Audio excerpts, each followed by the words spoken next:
Greetings from Snake Mountain Boat Works on Monday, August 19, 2024.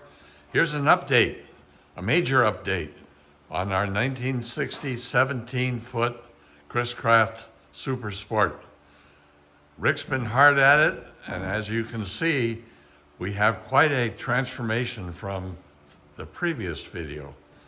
The bottom's entirely off. The keel has been cleaned of all of that excess fiberglass that was globbed all on in this area, and all the way up to where the stem and the keel join together. And I'm going to hand it off to Rick to talk to you a little bit about the good news we've discovered having to do with the frames in this boat. Take it away, Rick. Well, from what I can see, the frames are going to be all right. We had to replace a lot of the bolts. A lot of them were able to save and tighten back down. I replaced all the screws on the connector pieces to the stem of the frame here on the sides. And then I've been spraying roll-off on it and cleaning it with a scraper. And as you can see, it looks a lot better right now. And you don't see any of the grease or anything coming up anymore out of it. I'll scrape it one more time, but with 2 doses, it usually eats it up pretty good. So the fact that it was painted first is a godsend. It saved these frames. We still got, that's what this last pass was for, is to get the remnants off. And what happens next, Rick? Well, as you can see too, I took off these scabbed on pieces that were here, and we're gonna install a piece of oak to continue through this area to support the engine and the engine mounts. One thing we've discovered is this model was delivered with a Chris Craft 283 V8 that weighs about 635 pounds and replaced by a 350 cubic inch, and I've done some checking, that's also 350 horsepower Crusader V8. The Crusader weighs 950 pounds. So we've got almost 50% more weight sitting down in the bilge. These stringers weren't designed for 950 pounds. So we now understand why an attempt was made with, what were they, Rick? Was that pine or? It was just spruce, pressure-treated spruce. Pressure-treated spruce.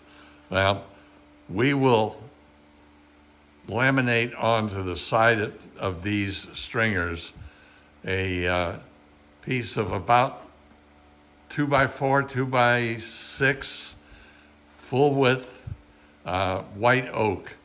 That will provide the additional stiffness. We'll start from way up here forward under the helm station and just work our way all the way back to where the engine sits, and we're guessing with it upside down, but these 2 blocks probably are the landings for the motor mounts on the engine. That's correct.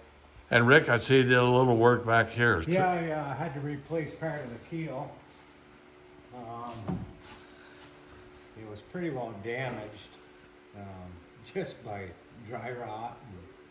But it was just, luckily it was just the upper, like 5/8 of it. So I ended up cutting off the piece and cut around our keel where our the prop shaft goes through.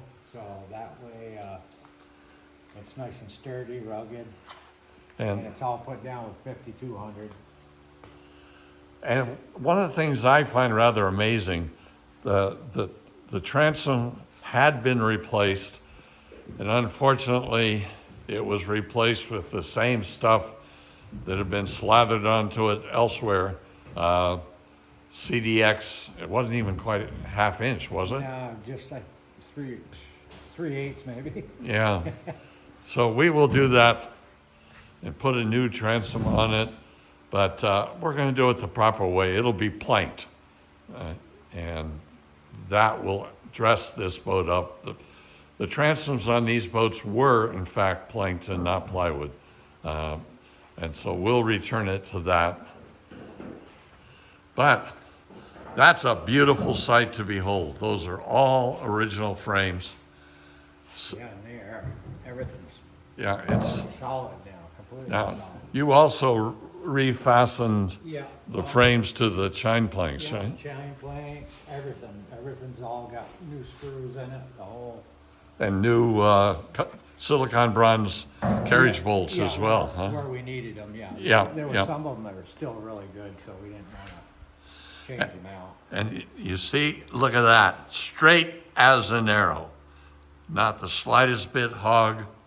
All of the frames are in the same plane, and this is going to allow us, our next step, after Rick seals all this with CPES, and we'll paint all of the sides of these members. We won't paint the top because then the 5200 is adhering to paint rather than to wood. So we are very careful keeping paint away from this surface on all of the frames, all of the landings for the bottom.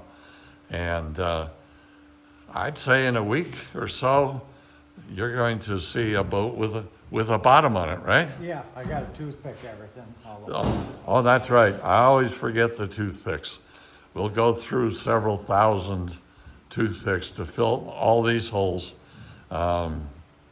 We use the Gorilla waterproof glue, and that allows us, when we put the new bottom on, to not worry about driving a screw through and finding a void beneath it. They're also, all the battens have to be fabricated. Battens, I've gotta make the 2 pieces of plywood that go here on each side, That's right. cause those were shot. And then we'll start making the, bottom layer of the, boat, the plywood, Yeah. little pieces, and then the top piece after that. And before you know it, she's going to be able to float if we want to. Well, we probably want to put a transom in too. That probably helps with floating. Yeah, and chine planks probably. So Rick's having a great time with this, and we'll can't wait to see what magic he does next.